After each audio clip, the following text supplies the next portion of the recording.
ஊழியர்கோன் வெப்பொழித்த புகழியர்கோன் கடல் போற்றி, ஆழிமிசை கல்மிதப்பில் அணைந்த பிரான் அடி போற்றி, வாழி திருநாவலூர் வன்தொண்டர் பதம் போற்றி, ஊழிமொழி திருவாதவூரர் திருத்தால் போற்றி.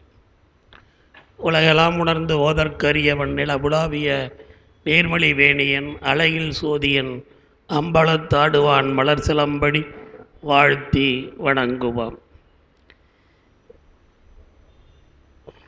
நேற்று கிட்டத்தட்ட 9 பாடல்கள்,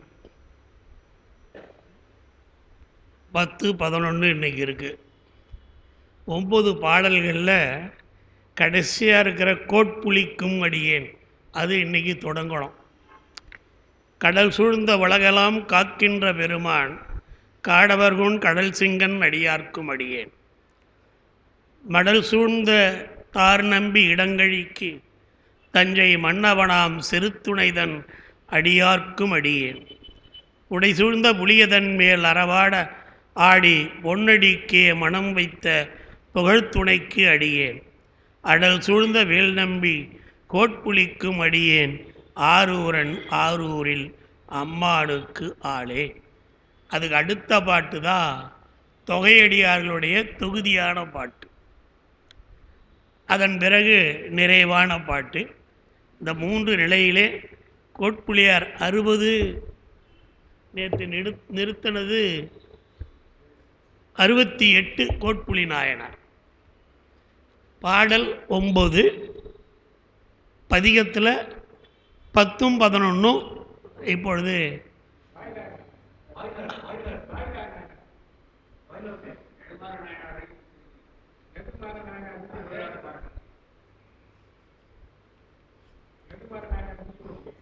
வந்துட்ட ஒரு நிமிஷம்.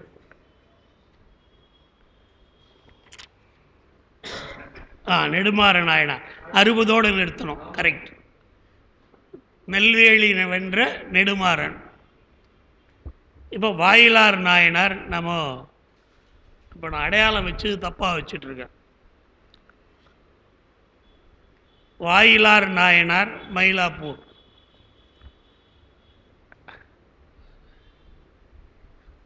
மாறா அருளரன் தன்னை மன ஆலயத்து இருத்தி. இவர் ஒருத்தர், இன்னொருத்தர் பூசலார் நாயனார், திருநென்ற ஊர். இவர் வாயிலார் நாயனார், அவர் பூசலார் நாயனார். மன ஆலயத்து இருத்தி ஆரா அறிவாம் ஒளிவிளக்கு ஏற்றி அகமலர்வாம் வீரா மலரளித்து அன்பெனும் மெய் அமிர்தம் கொடுத்தான் வீரார் மயிலையுள் வாயிலான் என்று விளம்புவரே.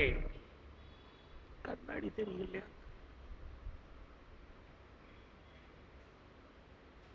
என்று விளம்புவரே என்று சொல்லுகிறார். இந்த ஆறாம் அறிவாம் என்பது தூண்டா விளக்கு என்று குறிப்பிடுகிறார் இந்த நூல் உரையாசிரியர். தனியாத அறிவு என்று திருவாவடுதுறை ஆதினத்தினுடைய குறிப்பிலே காட்டப்பெறுகிறது. தனிந்த அறிவு, தனியாத அறிவின் ஆற்று. அறிவினுடைய முதிர்ச்சி இறைவனுடைய தொடர்ச்சி. அப்போதான் அறிவினுடைய முதிர்ச்சிக்கு உண்டு. இங்கே ஆறாம் அறிவாம் என்று சொல்லுகிற பொழுது ஆறாம் அறிவு என்பது தூண்டா விளக்கு என்று காட்டுகிறார். அங்கே தனியாத அறிவு, அவனை பற்றி சிந்தித்து கொண்டிருக்கக்கூடிய அறிவு, அந்த அறிவினாலே முற்று பெறாத ஒரு அறிவு. முற்று பெற்ற பின்தான் உள்ளத்தில் அவரை இருத்த முடியும். அப்படி முற்று பெறாத அறிவு. மாறா அருளரன் தன்னை மன ஆலயத்து இருத்தி, மாறுதற்கு இல்லாமல் நிலை பெற்றிருக்கக்கூடிய பெருமானாகிய சிவபெருமானை மன ஆலயத்து இருத்தி, மனமாகிய உள்ளமாகிய இடத்திலே இருத்தி ஆறாம் அறிவாம் ஒளி விளக்கு, தூண்டா விளக்காக தன் அறிவே ஒளி விளக்காக ஏற்றினார். தன் அறிவையே ஒளிவிளக்காக ஏற்றினார். இந்த மூவர் ஆழ்வார்களுடைய பாட்டில் பார்த்தீங்கன்னா இதுபோல் பாடல்கள் வரும். 3 ஆழ்வார்கள் பாடலில் பார்த்தீங்கன்னா அப்படி ஆறாம் அறிவாம் ஒளிவிளக்கு ஏற்றி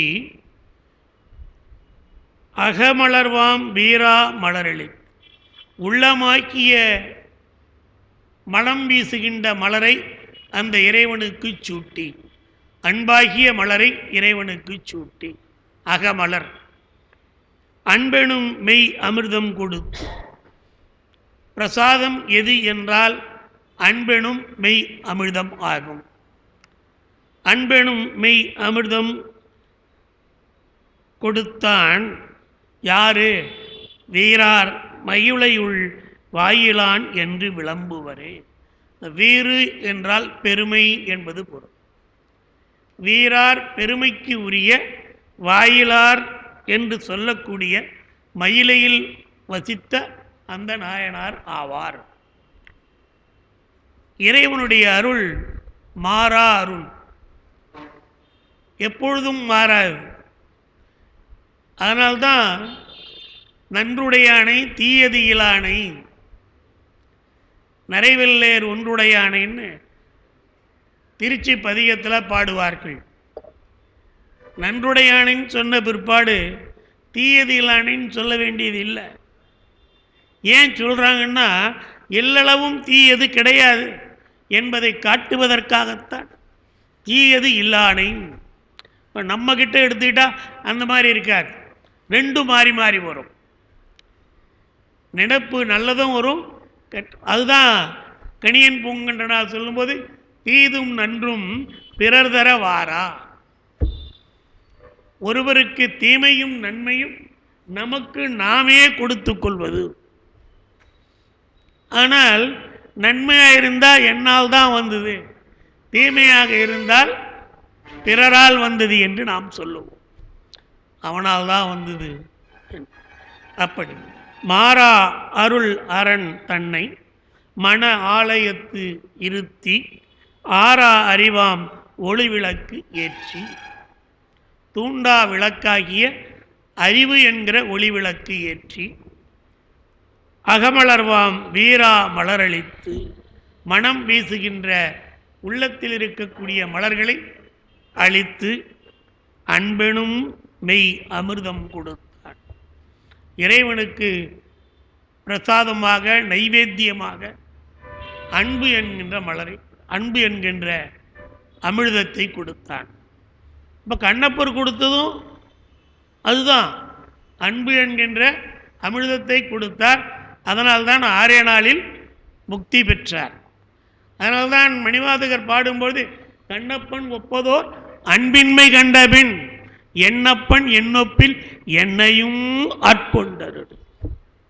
இந்த என்னையும் இழிவு சிறப்புமை, அப்படிப்பட்டவனை நீ ஆட்கொண்டாய், என்னையும் நீ ஆட்கொண்ட என்று சொல்லுவது போல கண்ணப்பன் ஒப்பதோர் அன்பின்மை கண்டபின் என்னப்பன் என்னொப்பில் என்னையும் ஆட்கொண்டருளி வண்ண பணித்தென்னை வாவென்ற சுண்ண பொன்னீற்றற்கே சென்றுதாய் ஓத்தூடி என்று மணிவாசக பெருமான் அவருடைய அன்பின் மிகுதியை காட்டுவார். அப்படி வீரா மலரளித்து அன்பெனும் மெய் அமிர்தம் கொடுத்தான். அமிர்தம் உயர்வான உணவு, அன்புக்கு ஈடு இணை கிடையவே கிடையாது. அன்பு நேற்று வரல, இன்னைக்கு வருதுன்னு சொல்ல முடியாது. பெருமானுக்கு என்றும் அன்பு உண்டு. அப்படி அன்பாகிய அமிர்தத்தை அவன் கொடுத்தான். வீரார் மயிலையில் வாயிலான் என்று விளம்புவரே. அப்படிப்பட்ட அவரை வாயிலார் நாயனார் என்று சொல்லுவார்கள் என்று இந்த பாடலே வாயிலார் நாயனாரை பற்றி திருமயிலாப்பூரிலே வாழ்ந்திருக்கக்கூடிய பெருமாட்டியார், அப்படி வாழ்ந்திருக்கக்கூடிய அந்த நாயனாருடைய வரலாற்றை இதிலே நமக்கு காட்டுகிறார். அதுக்கு அடுத்தது முனை அடுவார் நாயனார். என்று விளம்புவர் நீடூர் அதிபன். இது மாயூரத்துக்கு பக்கத்தில் இருக்குது. நீடூர் என்பது நீடூர் அதிபன் முனை அடுவோன் என்றும் அமருள் அழிந்தவர்கா. ரெண்டு பேர் சண்டை போடுறாங்க. சண்டை போடுறல எப்படியும் ஒருத்தர் தான் ஜெயிப்பாங்க, ரெண்டு பேரும் ஜெயிக்க முடியாது. அப்படி ரெண்டு பேரும் ஜெயிக்க முடியாதனால யார் தோல்வியுறுகிறார்களோ அவர் பக்கத்திலே இவர் நின்று அவருக்கு வேண்டிய வெற்றியை பெறுவதற்காக கொஞ்சம் காசு கையிலே பெற்றுக்கொள்வார். அப்படி பெற்ற காசை அடியவர்களுக்காக உணவிடுவதற்கு அவர் பயன்படுத்துவார். முனை அடுவார் நாயனார். முனை என்பது இங்கே போரிலே தோற்றோர்களுக்கு துணையாக நின்று, யார் தோற்று விடுகிறார்களோ அவர்களுக்கு துணையாக நின்று வெற்றியை அவருக்கு பெறச் செய்து அதன் மூலமாக வருகின்ற வருவாயை அடியார்களுக்கு உணவிட்டு மகிழ்வார். முனை அடுவார் நாயனார். முனை அடுவார் என்றும் அமருள் அழிந்தவர்கா கூலி ஏற்று எரிந்து வென்று பெருஞ்செல்வம் எல்லாம் கணகணன் மேருவென்னும். பொற்கோட்டு மேருமலையில் வில்லாக கொண்டிருக்கக்கூடிய பெருமான் குன்று வளைத்த சிலையான், வில்லை உடையவனாகிய தமர்க்கு கொடுத்தனனே. தமர் அடியார்கள், அடியார்களுக்கு கொடுத்து உதவியவர் முனையிடுவார் நாயனார். இப்படி ஒவ்வொரு அடியார்கள் அவரவருக்கு ஏற்ற வகையிலே இப்படி ஆண்டவனுடைய அடியார்களுக்கு தொண்டினை செய்திருக்கிறார்கள். அதான் ஆமாம், நீடூர் அதிபன். நீடூர் குறுநில மன்னர் தான். அது மாயவரத்துக்கு பக்கத்தில் இருக்குது. நீடூர் இந்த மன்னமந்தல் காலேஜ் எல்லாம் இருக்கு பாருங்க, அதுக்கு பக்கத்தில் நீடூர். செம்பனார் கோயில் இங்கே. ஆமாம் ஆமாம், அவங்க தான் அதிகமாக இருப்பாங்க. மாயவரம் சுற்றி அதிகமாக தான் அவங்க தான் இருப்பாங்க. ஆமாம், அது சீர்காழியிலேருந்து தொடங்கிடுது. அப்படி கொடுத்தவராகிய அந்த பெருமான், அவர் பெயர் முனை அடுவார் நாயனார். முனை என்பது போரில் போரில் தோற்றாருக்கு உதவியாக நின்று அந்த போரின்கண் வெற்றி பெறச் செய்து அதற்கு உரிய பணத்தை பெற்று அந்த பணத்தில் வருகின்ற அடியார் பெருமக்களுக்கு உணவிட்டு மகிழ்வார். அது முடிஞ்சது. அடுத்தது சுந்தரமூர்த்தி நாயனார். கொடுத்தான் முதலைகொள் பிள்ளைக்கு உயிர் அன்று புக்கொழியூர் தொடுத்தான் மதுரகவி. கவிதை பாடி மடிவிலே முதலை விழுங்கிய மகனை கொண்டு வரச் செய்தான் என்று புக்கொழியூர் அவிநாசியினுடைய பெருமையை இங்கே நமக்கு காட்டுவார். இப்போ பெருமான் அருள் என்பது இருந்தாலும் சுந்தரருடைய தமிழின் ஆற்றல் அந்த மகனை வெளிக்கொணரச் செய்தது என்று இங்கே நமக்கு காட்டுவார்கள். மதுரகவி தொடுத்தான் மதுரகவி அவிநாசியை வேடர் சுற்றம் படுத்தான் திருமுருகன் பூண்டியினில் பராபரத்தோன் மடுத்தான் அவன் என்பர். யாரு? வன் தொண்டன் ஆகின்ற மாதவனே.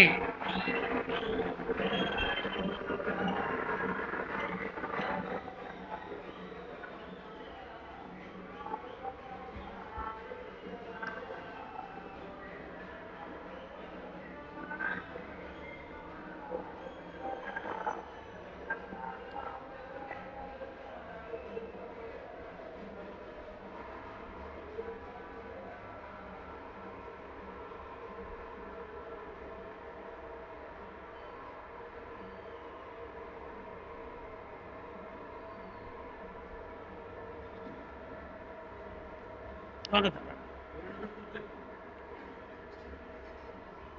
18ஆம் தேதி வரைக்கும் கூத்து தான்.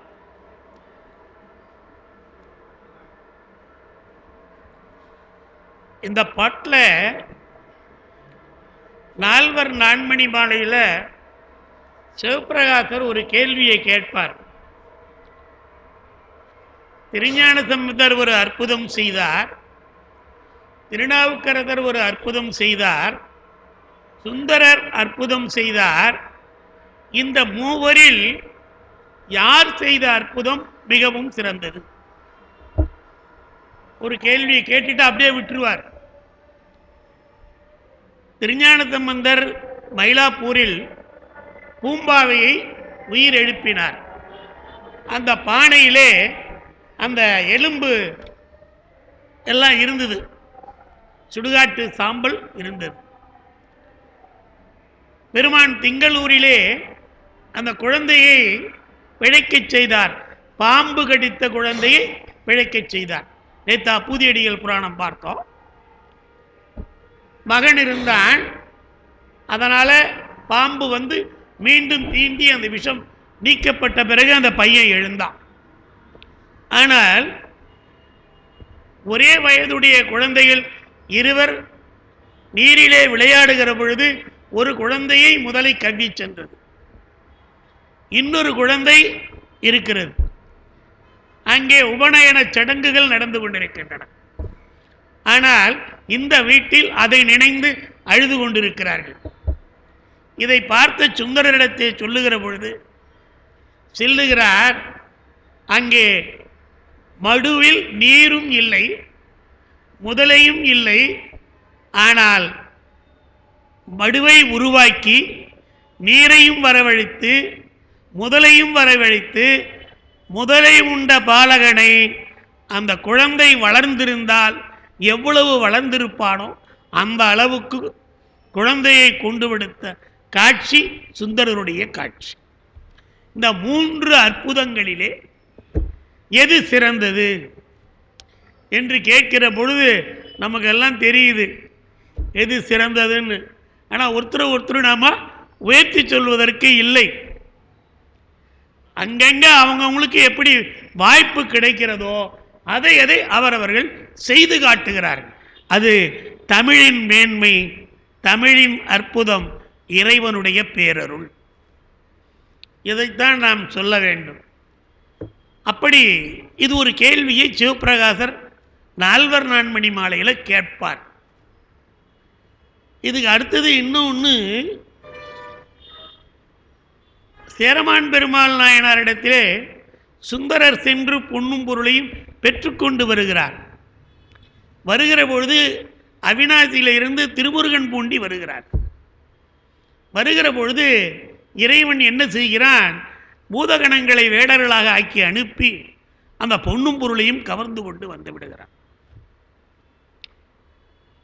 சுந்தரர் என்ன பண்ணுவார்? வீட்டுக்கு வெளியில் கொட்டிக்கிற நெல்லையே வாரி கொட்ட முடியல, அதுக்கு ஒரு ஆளான புண் கேட்குறவர் அவர். திருமுதுகுன்றத்தில் பொண்ணை கொடுத்தா இத்தனை எங்கே எடுத்தும் போகிறது? திருவாரூர் குளத்தில் எடுத்து போய் அப்பவே ஏடிஎம் கண்டுபிடிச்சவர் அவர் தான். இன்னைக்கு எங்கே போய் ஏடிஎம் கார்டை போட்டாலும் பணம் கிடைக்குது. ஏடிஎம்மை கண்டுபிடிச்சவர் அவர் தான். அப்போ ஓடுற தண்ணியில் போட்டுட்டு நிற்கிற தண்ணியில் எடுத்தவர். அப்படி பெருமானுடைய எத்துக்கு இங்கு இருந்தீர் நீர் கேட்கிறார் கேள்வி. திருமுருகன் பூண்டி பெருமானை எத்துக்கு இங்கு இருந்தீர் நீர், நீ இங்க இருக்கிற பொழுது இவ்வளவு பேர் வந்து என் பொன்னும் பொருளையும் எடுத்துக்கொண்டு சென்றார்களே, நீ எதுக்கு இங்க இருக்கிற என்று கேட்ட பிறகு மீண்டும் பூதகணங்கள் அந்த பொன்னும் பொருளையும் திருமுருகன் பூண்டியிலே கொண்டு வந்து கொடுத்ததாக சொல்லுவார்கள். இது சுந்தரருடைய பெருமைக்கு காட்டப்படுகிற செய்திகள். முதலை வாயில் பிள்ளையை கொடுத்தது, கவர்ந்து சென்ற வேடுவர்கள் பொன்னையும் பொருளையும் மீண்டும் கொண்டு வந்து சேர்த்தார். திருமுருகன் பூண்டியினில் பராபரத்தேன் மடுத்தான் அவன் என்பர் வன் தொண்டர். இறைவனை வணங்கி இந்த அருளை பெற்றவர் யார் என்றால் வன் தொண்டராகிய மாதவனே. மாதவம் பெரிய தவத்தை செய்தவர், ஈடு இணையற்ற தவத்தை செய்தவர். இன்னொன்று சொன்ன சித்தாந்த கருத்துப்படி இறப்பில் தவம் செய்தவர். ஏன்னா இவர் யோக நிலையில் இருந்தவர். சரியை, கிரியை, யோகம், ஞானம் என்று சொல்லுகின்ற 3 நிலைகளிலே யோக நிலையில் இருந்தவர் சுந்தரர் பெருமான். மா தவனே என்று பாட்டை முடிக்கிறார். அடுத்தது கழல் சிங்க நாயனார். மாதவத்தோர் தங்கள் வைப்பினுக்கு ஆரூர் மணிக்கு, நமக்கு வைப்பாக இருக்கக்கூடியவன். நமக்கெல்லாம் ஃபிக்ஸட் டெபாசிட் யார்னா இறைவன் தான். செல்வன் கடலெத்தும் செல்வம் செல்வமே. அந்த வகையிலே மாதவத்தோர் தங்கள் வைப்பினுக்கு ஆரூர் மணிக்கு வைத்த போதினை தான் மோந்த தேவிதன் மூக்கை அறிய பொற்கை காதி வைத்தன்றோ அறிவது என்று ஆங்கவன் கைதடிந்தான். நாத மொய்த்தார் வண்டு கிண்டு பைங்கோதை கழல் சிங்கனே. கழல் சிங்கன் என்கிற மன்னன் அவன் பல்லவ மன்னவனா என்றது இன்னைக்கு ஏகாம்பரநாதர் கோயிலில் கழல் சிங்க நாயனாருடைய திருவுருவச் சிலை இருக்கிறது. கழல் சிங்கர் இவர் என்ன பண்ணிருக்கார், அந்த அம்மா பெருமானுக்கு சூட்ட வைத்திருக்கிற பூவை எடுத்து மோந்து பார்த்தார்கள். அப்படி மோந்து பார்க்கிற நேரத்தில் அங்கே சிறுத்துணை நாயனார் மூக்கை அறிந்தார். இவர் மூக்கை அறிவதை விட எடுத்து மோந்த கையை வெட்டினார். கை இருக்குவதானே எடுத்து மோந்து என்று இவர் கையை வெட்டினார். அப்போ அவரை விட இவர் மிகச்சிறந்தவர் என்பதை இந்த பாட்டிலே, ஆக இறைவனுக்காக சூடுகின்ற மலர்களை எடுத்து மோந்து பார்த்தல் கூடாது என்பதை இந்த நாயனார் வாயிலாக நமக்கு சுட்டி காட்டப்பெறுகிறது. கழல் சிங்க நாயனார் மாதவத்தோர் தங்கள் வைப்பினுக்கு ஆரூர் மணிக்கு வைத்த போதினை, மலர்ந்தும் மலராமல் இருக்கக்கூடிய போதினை தான் மோந்த தேவிதன் மூக்கை அறிய. அந்த அரியன்ற இடத்துல யார் அறிஞ்சதுன்னு பாட்டில் வரல. ஆனால் அறிஞ்சது யாரு? செருத்துணை நாயனார் தான்.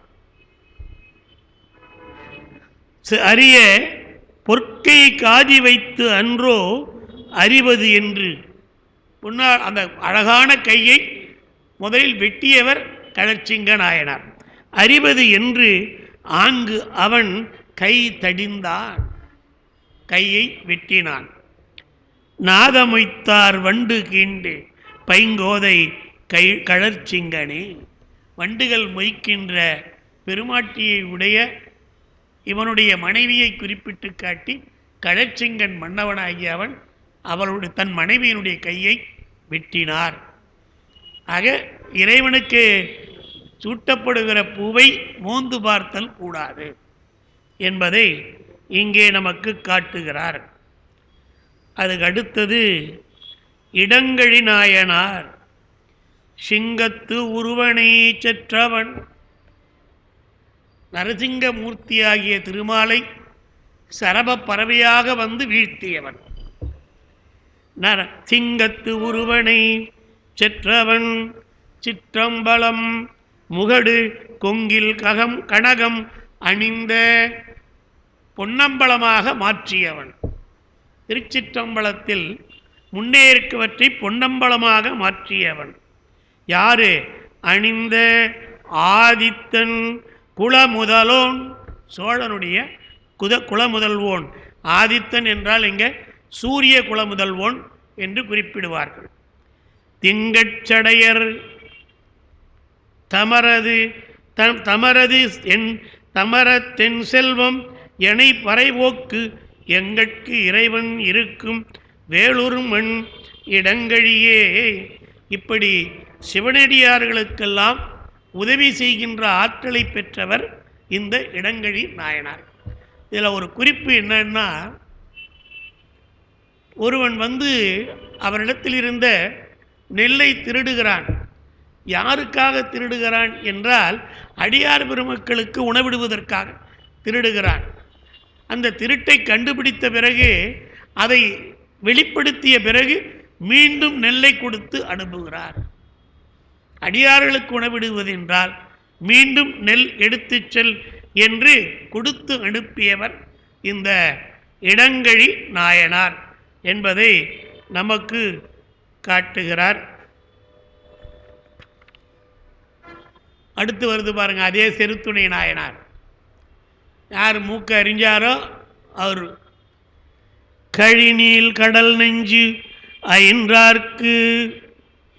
கழி நீல் கடல் நெஞ்சு. கழிநீல் இருக்கா, சுழி நீல் இருக்கா? கழிதானே, இங்கே சுழின்னு இருக்கு. இதனால்தான் சில நேரம் எனக்கே கண்ணு தெரியாது, அதனால் அது சுவா காவான்னு தெரிய மாட்டேங்க. நான் இந்த சுழின்னு இருக்குது, இதில் நல்ல வெளிச்சத்தில் பார்க்குற பொழுது கழின்னு திருப்பி வச்சிருக்கிறேன் பக்கத்தில். கழி என்றால் மிகுதி என்பது பொருள். கழி நீல் கடல் நஞ்சு அயின்றவர்க்கு. கடலிலே தோன்றிய மிகுதியான நஞ்சை அயின்றவர் சிவபெருமான். அயின்றவர்க்கு இருந்த கடிமலரை. இந்த கடி என்றால் வாசனை பொருந்திய மலர். இன்னும் கேட்டால் நாற்றம் பொருந்திய மலர். நாற்றம் என்றால் வாசனை என்பது பொருள். இப்போ நாம் அதை நறுநாற்றம் துர்நாற்றம்னு சேர்த்துக்கிட்டோம்.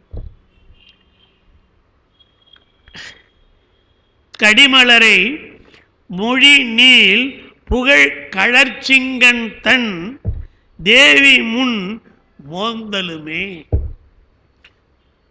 மோந்தலுமே அங்கே மோத்தலுமே. அவற்றை முகர்ந்து பார்த்தால், அந்த மூக்க வர்ணிக்கிறார் பாருங்க. எழில் நீள் குமிழ் மலர் மூக்கு. குமிழம்பூ மலர் எப்படி இருக்கும் நாம பார்த்ததில்லை. அனிச்ச மலர் முகர்ந்தால் வாடும். இந்த குமிழ் மலரும் மூக்கையும் ஒன்றா வச்சா ரெண்டும் ஒன்றா இருக்கும். நான் பார்த்ததில்லை, நீங்கள் யாராவது பார்த்துருந்தா சொல்லுங்க. குமிழ் மலர் நம்பியாண்டார் நம்பிகள் பார்த்திருக்கிறார். எழில் நீல் குமிழ் மலர், அழகான நீண்ட மூக்கு அந்த அம்மாவுக்கு. இந்த குமிழ் மலரும் அதுபோன்று நீண்டு இருக்கக்கூடிய. எழில் நீல் குமிழ் மலர் மூக்கறிந்தான் என்று இயம்புவரால் செழுநீர் மருகள். செம்மையான நீர்நிலைகளை உடைய திருமருகள். திருமருகள், அந்த திருமருகள் நன்னாட்டமர் தஞ்சை சிறுத்துணையே. அந்த நாட்டில் அமர்ந்திருக்கக்கூடிய தஞ்சையில் வாழ்கின்ற சிறுத்துணை என்று சொல்லக்கூடிய நாயனார் ஆவார். அடுத்தது புகழ்த்துணை நாயனார். இவர் தான் அந்த எரிபத்தர் வரலாற்றில் வர்றார் இல்லைங்களா, அந்த நாயனார். வாள் எடுத்து கொடுத்து எண்ணெயை வெட்டு. சிவகோசரியார் கொண்டு வந்த பூக்குடலை யானையும் பாகனும் வீழ்த்தியது அல்லது பூக்குடலை பறித்து சிதறியது கண்ட எரிபத்த நாயனார் யானையையும் வெட்டினார், உடன் வந்த பாகர்களையும் வெட்டினார். வந்து பார்த்த மன்னன், இதற்கு காரணம் நான் தான், என்னையும் வெட்டுங்கள் என்றார். கரூர் செறிவிழிப்புத்தூர் புகழ்த்துணை வையம். இது வேற கருத்து வருதுன்னு நினைக்கிறேன். சிறுவிழிப்புத்தூர் புகழ்த்துணை வையம் சிறுவிழைத்தா உருவழி கெட்டு. அவர் புகழ் சோழ நாயனார், இவர் புகழ் துணை நாயனார். இதனுடைய கருத்து வேற.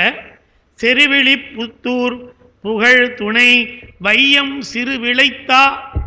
சிறுவிளைத்தா என்றால் பஞ்சம் ஏற்பட்டது என்பது பொருள். அப்படி பஞ்சம் ஏற்பட்ட பொழுது உருவழி கெட்டு, உருவமும் மாறி, ஏன் உண்ண உணவே சரியா கிடைக்கல, அதனால உருவம் மாறுவது இயற்கை. உருவழி கெட்டு உணவு இன்றி உமைகோணி மஞ்சனம் செய் தருவதோர் போது கை சோர்ந்து. அப்படி கை சோர்ந்து கலசம் விழ தரியாது. பஞ்சகாலத்திலே தனக்கு உணவு கிடைக்காத காரணத்தினால் உருவழிந்து உணவின்றி எடுத்த கலசத்தை கொண்டு போய் இறைவன் மேல் ஆட்டுகிற பொழுது அப்படியே தவறி குடம் மேலே விழுகிறது.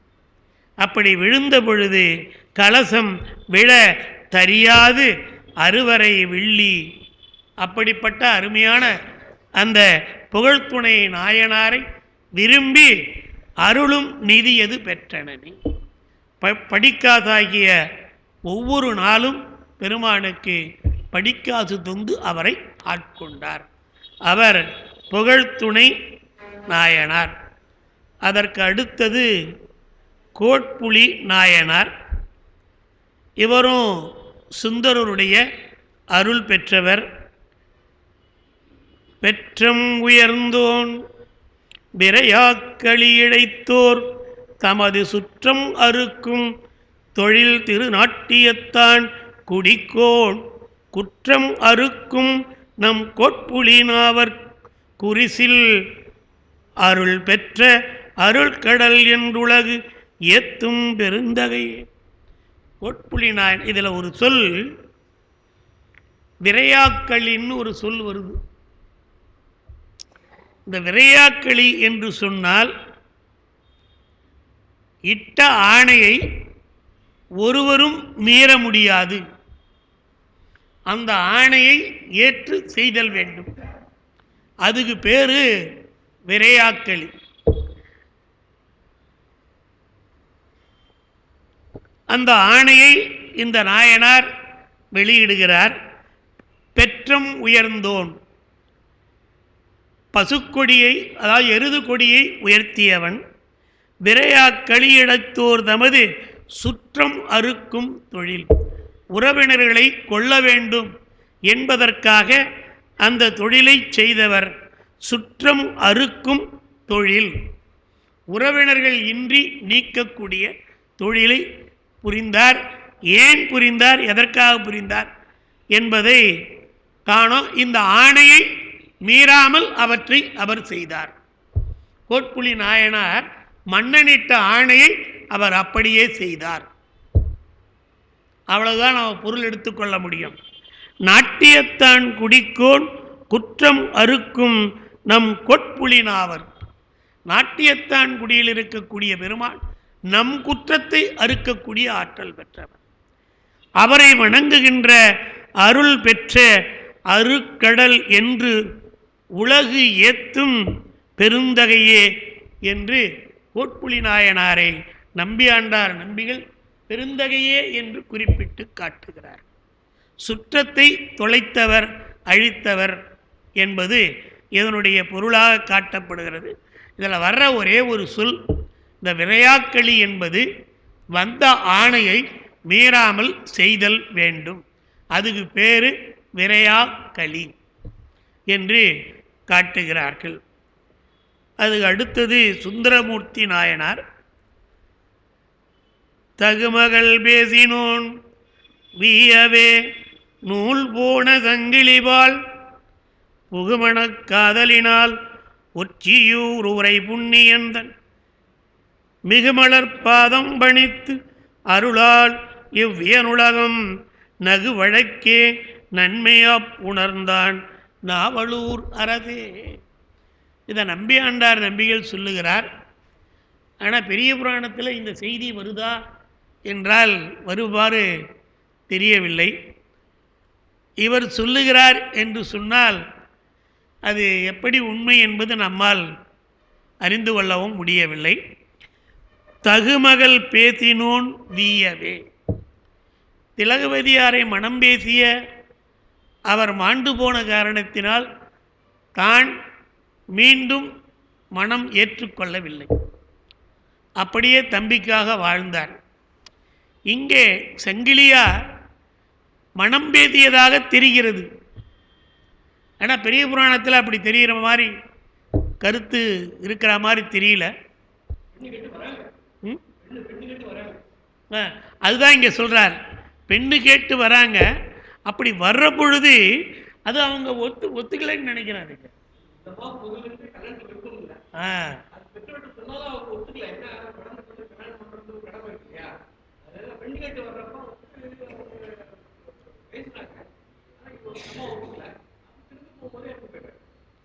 ஆக மொத்தத்தில் திருமண ஏற்பாடு ஆகி இருக்கிறது. நம்பியாண்டார் நம்பி சொல்கிற கருத்தில் என்ன சொல்கிற, தகு மகன் பேசினோன் வீயவே.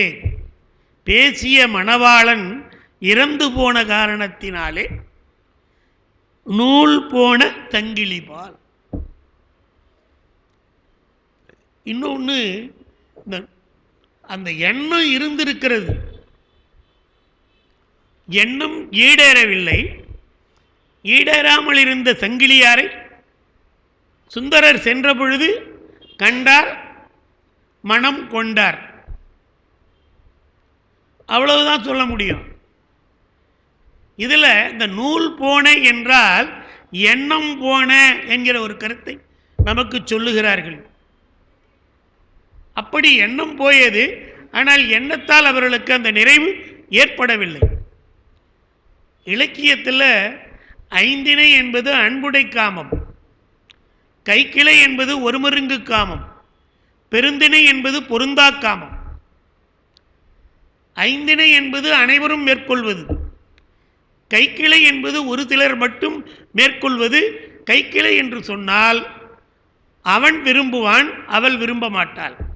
அவள் விரும்புவாள், அவன் விரும்ப மாட்டான். இது கைக்கிளை. பெருந்திணை என்பது பொருந்தாத ஒரு காமத்தை குறிப்பிட்டு காட்டுவார். பொருந்தா காமம் என்று சொன்னால் 60 வயது கிழவன் 20 வயது பெண்ணை மணந்து கொள்ளுதல். இது மாற்றி அமைகின்ற காட்சி. அது மட்டும் அல்லாமல் உயர்ந்த நிலையில் இருக்கிறவர்கள் தாழ்ந்த நிலையில் இருக்கிறவரோடு உறவு வைத்துக் கொள்ளுதல். இதெல்லாம் பொருந்தா காமம் என்று இலக்கியத்திலே காட்டப்பெறுகிறது. இப்படி சங்கிலியாருக்கு இந்த எண்ணத்தை ஐயா சொல்றா போல பெற்றோர்கள் உருவாக்கி இருக்கலாம், ஆனால் அந்த எண்ணம் இல்லை. அப்படி எண்ணம் இல்லாத சங்கிலியாரை சுந்தரர் பார்க்கிறார், இறைவனிடத்திலே முறையிடுகிறார், திருமணம் செய்து கொள்ளுகிறார். இந்த வழக்கு நகு வழக்கு என்று நம்பியாண்டார் நம்பிகள் குறிப்பிட்டு காட்டுகிறார். தகுமகள் பேசினோன் வீயவே நூல் போன சங்கிலிபால் புகுமணக் காதலினால் ஒற்றியூர் உரை புண்ணியன் தன் மிகுமலர் பாதம் பணிந்து அருளால். மிகுமலர் பாதம் பணிந்து அருளால், அவர் அருளால் தான் திருமணம் நடந்தது. உள்ள இரு வெளியே வா, வெளியே இரு உள்ளே போ, எல்லாம் மாற்றி மாற்றி சொன்னதெல்லாம் அந்த அம்மாகிட்டையும் போய் சொல்லிட்டாரு. இவரை கடைசியாக இடத்த விட்டு கிளம்பவும் முடிச்சிட்டார். எல்லாம் அவனருள் தான். அந்த ஓலை எடுத்துகிட்டு வந்தார், இவராக எழுதி கொடுத்தாரு, அவராக எழுதி எடுத்துகிட்டு வந்தார். ஆவணம் காட்டி. ஆனால் அவர் எது நினைச்சாலும் எழுதலாம். இப்போல்லாம் எழுதுறாங்க பாருங்க, எந்த ஒன்று எதுவும் கிடையாது, எல்லாம் மாற்றி யார் ஒன்றாலும் எழுதிக்கலாம். இப்போ நடக்குதா இல்லையா? எவ்வளோ நடக்குது. சர்டிஃபிகேட் அந்த மாதிரி மிகுமலர் பாதம் பணிந்து அருளார். இந்த செயல்பாடெல்லாம் யாரால் நடக்குது? எல்லாம் அவனருளால் நடக்கிறது. எத்தையாவது ஒன்று கணிசமாக கொண்டு போய் குண்டியில் போட்டால் தெரியா போச்சு. அப்படி மிகுமலர் பாதம் பணிந்து அருளால் இவ்வியனுலகம் நகும் வழக்கு.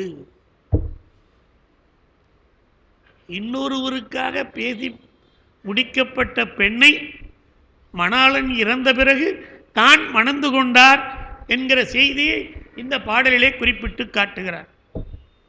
நான் படிக்கிற போது ரொம்ப வியப்பாக இருந்தது. இந்த இப்படி சொல்கிறார, இப்படி கூட இருந்திருக்குமா? திலகவதியாருக்கு நம்ம பார்த்துருக்கோம், திருநாவுக்கரசருடைய அமைப்பில் வருது. இது நம்ம பெரிய புராணத்தில் பார்க்கலையே, இப்படி ஒரு அமைப்பு வருது. நகு வழக்கே நன்மையா புணர்ந்தான் நாவலூர் அரசு.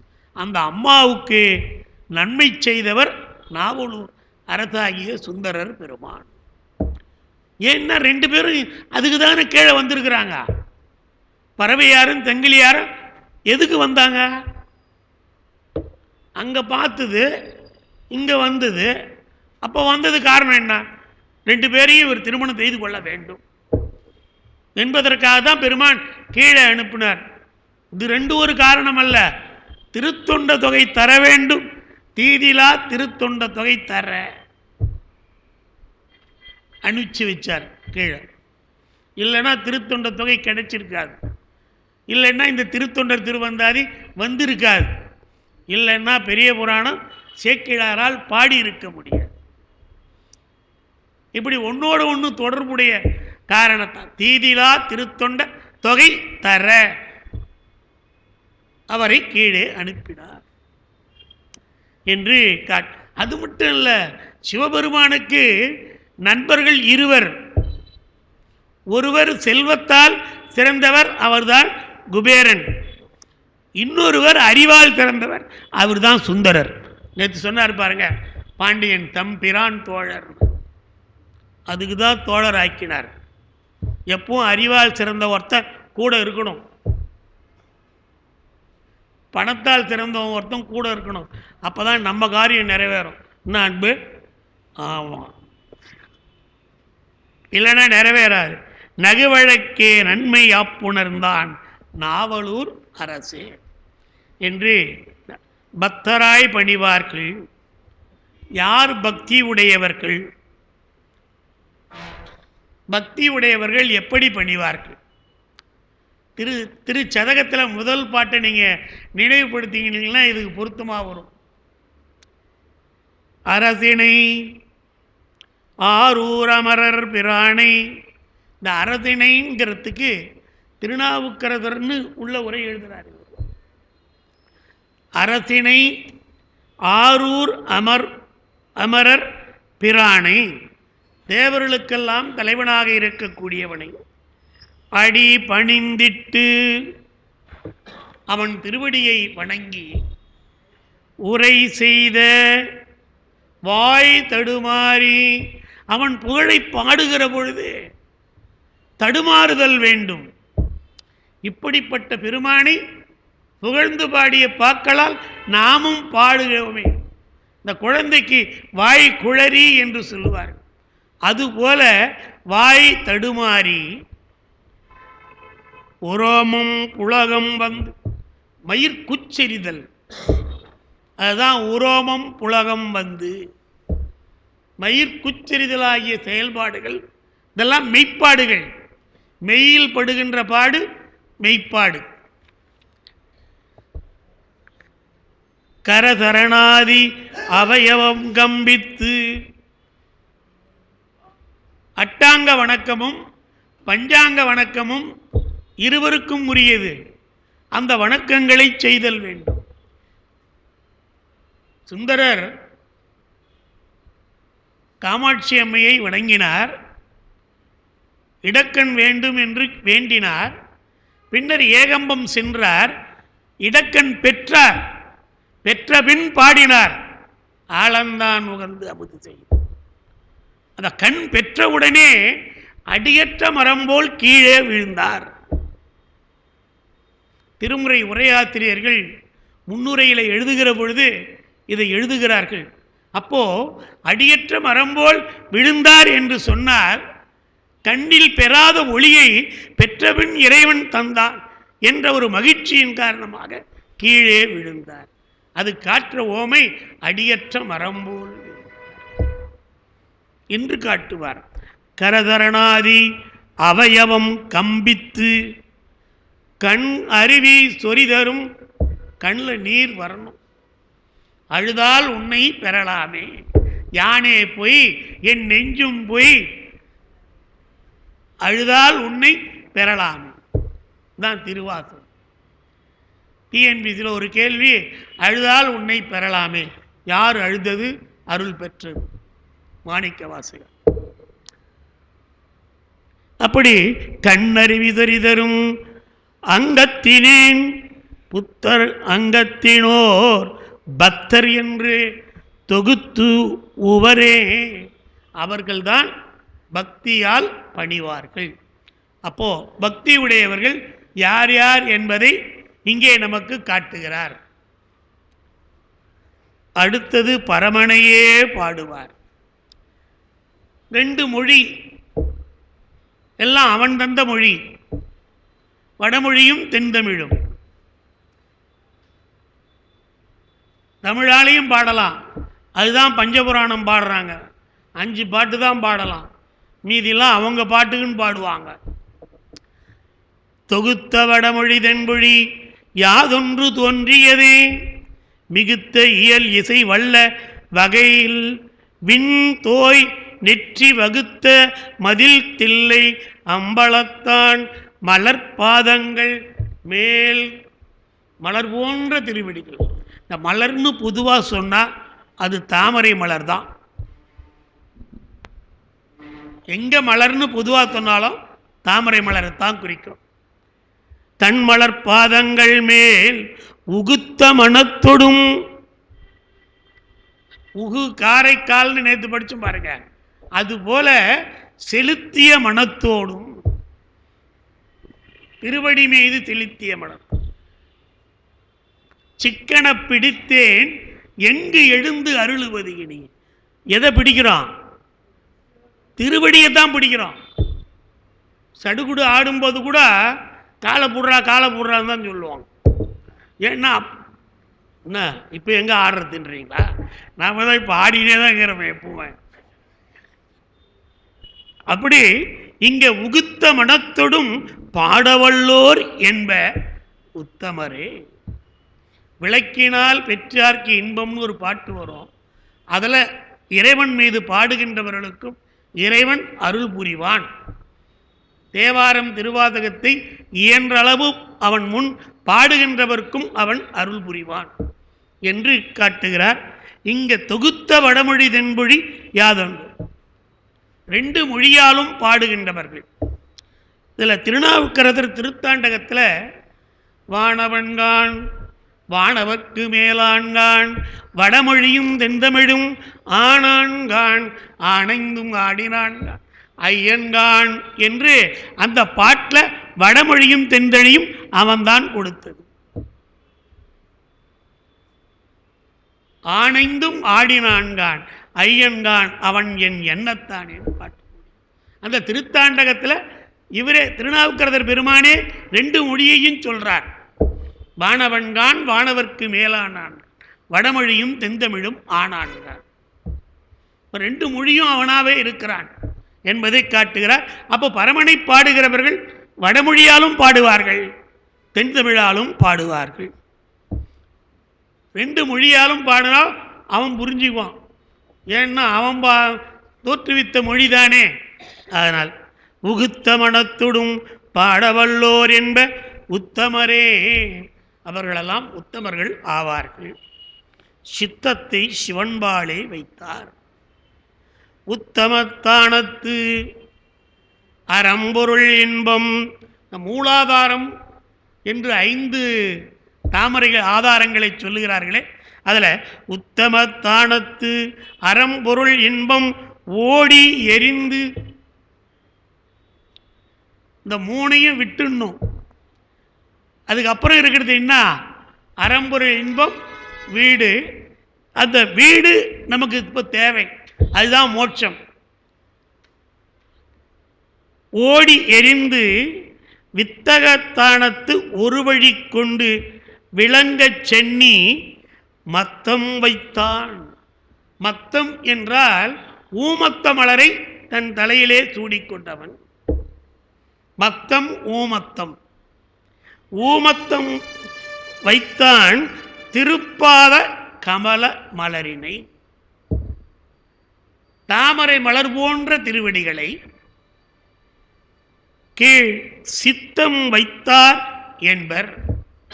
யார் அவன் திருவடியின் மீது மனது வைத்தார்களோ அவர்கள் வீடு பெறுவார்கள், முக்தி அடைவார்கள். அதுதான் மணிவாதக பெருமான் தொடங்குகிற பொழுதே நமசிவாய வாழ்க, நாதன் தாழ்வாழ்க, இமைப்பொழுதும் என் நெஞ்சில் நீங்க. அதில் கிட்டத்தட்ட 32 இடத்துல திருவடிகள் வரும்.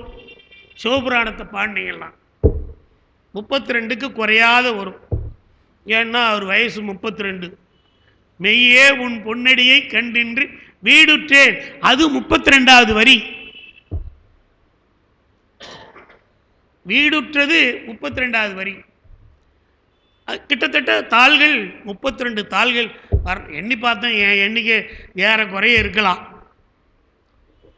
அந்த சிவபுராணத்தில் தாள்கள் 32 வருது. அப்போ திருவடி இங்கே காற்றார். சித்தத்தை சிவன்பாலை வைத்தார். அந்த சித்தமாகிய மனம் எங்கே இருக்க வேண்டும்? உள்ளத்தில் அவனுடைய திருவடியை வைத்துக் கொள்ள வேண்டும் என்பதை சித்தம் வைத்தார் என்பர். யாரெல்லாம் பெருமானுடைய திருவடியை பிறவி பெருங்கடல் நீந்துவர், நீந்தார் இறைவன் அடி சேராதார். அடி திருவடி, திருக்குறள். சித்தம் வைத்தார் என்பர் வீடு பேறு எய்திய செல்வர்களே. இவர்களெல்லாம் சித்தத்தை சிவன்பாலே வைத்தவர். அடுத்தது திருவாரூர் பிறந்தார்கள். நமக்கு திருவாரூர் பிறந்தார்னு சொன்னாலே யார் ஞாபகம் வரணும்? திருத்தொண்டதை பாடிய சுந்தரர் ஞாபகம் வரணும். அதுக்கப்புறம் யார் வரணும்? கலைஞர் ஞாபகம் வரணும். அது விளக்கரித்து கலைஞர் ஞாபகம் வரணும். ஏன் இதை சொல்றேன்னு சொன்னா, அவர் திருவாரூரில் திருக்கோயிலில் வாழ்ந்தவர், திருக்குவளையில் வாழ்ந்தவர். அந்த கோயிலில் அவருடைய தந்தையார் பணி செய்தவர். இவருக்கு தெரிஞ்சோ தெரியாமலோ அவங்க அப்பா பணி செஞ்சார். நாங்கள் அந்த கோயிலுக்கு போகும்போது அதை சொன்னாங்க எங்ககிட்ட. அந்த கோயிலில் பணி செய்த காரணத்தால் தான் திருவாரூரில் பிறந்தவர்கள் எல்லாம் செல்வர்கள். இப்போ கலைஞர் செல்வம் இல்லாதியா இருக்கிறாரு. வந்தபோது ஒன்றும் இல்லை, திருவாரூர்லேருந்து வந்தபோது ஒன்றும் இல்லைன்னு அவரே சொல்லியிருக்கார். ஆனால் இப்போ பெற்ற செல்வத்திற்கு அடிப்படை காரணம் திருவாரூர் பிறந்தார். அதை திருக்குவளைக்கு போனால் அவர் வீட்டையும் பார்க்கலாம், கோயிலையும் பார்க்கலாம், பக்கத்து பக்கத்தில் தான் இருக்கு. அப்படி திருவாரூர் பிறந்தார்கள். செல்வம் திகழ் திருவாரூர், செல்வம் திகழ் திரு ஆரூர் மதில் வட்டத்து உட்பிறந்தார். அந்த வட்டத்திலே பிறந்தவர்கள்.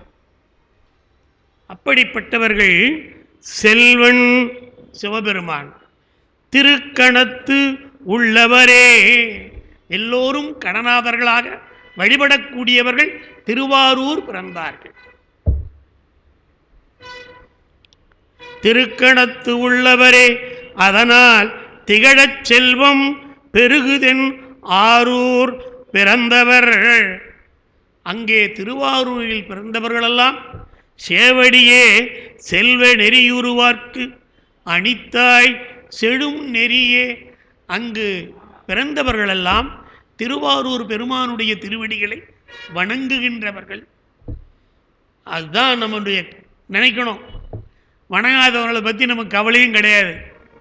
அப்படி வணங்குகிறவர்களுடைய திருவடியை நாம் வணங்கினால் திருவாரூர் பிறந்தார்கள் செல்வத்திற்கு உரியவர்களாகவும் இறைவன் திருவடியை தான் வணங்குகிறவர்களாகவும் இருக்கக்கூடியவர்களாக நமக்கு திருவாரூர் பிறந்தார்களெல்லாம் கணநாதர்களாக கருதக்கூடியவர்களாக விளங்குகிறார்கள் என்பதை காட்டுகிறார். முப்போதும் திருமேனி தீண்டுவார் நெறிவார் தடையரை தீண்டி, முப்போதும் நீடு ஆகமத்தின் அறிவாள் வணங்கி அர்ச்சிப்பவர் நம்மையும் ஆண்டு அமரர்க்கு இறையாய் முக்கண்ணும் என் தோளும் தரித்து ஈரில் செல்வத்தோடு உறைவார் சிவபெருமார்க்கு உறைவார் உலகினிலே. இப்போ முப்போதும் திருமேனி தீண்டுவார் யார் என்றால் தில்லைவாழ் அந்தணர்கள் முப்போதும் திருமேனி. முப்போது மட்டும் இல்லை, 6 கால பொழுதாகிய எப்போதும் தீண்டுவார்கள். அப்படிப்பட்ட திருமேனி தீண்டுவார். எப்படி இருப்பார்கள்? சிவபெருமார்க்கு உறைவாய உலகினில் இருப்பார்கள். இந்த சரியை கிரியை யோகம் ஞானம் சாலோகம் சாமிபம் சாருஜ்யம் என்று சொல்லுகிறோமே, அந்த நிலையிலே இறைவனோடு இருக்கக்கூடிய ஆற்றல் பெற்றவர்.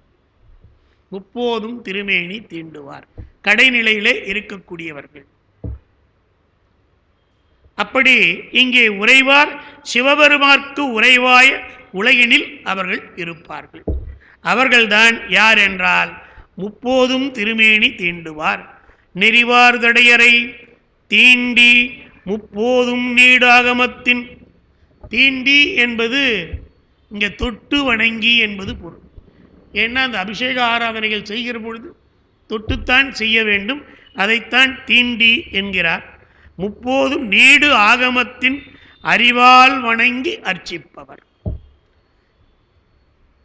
நம்மையும் ஆண்டு அமரர்க்கு இறையாய் முக்கண்ணும் என் தோளும் தரித்து ஈரில் செல்வத்தோடும் உறைவார்.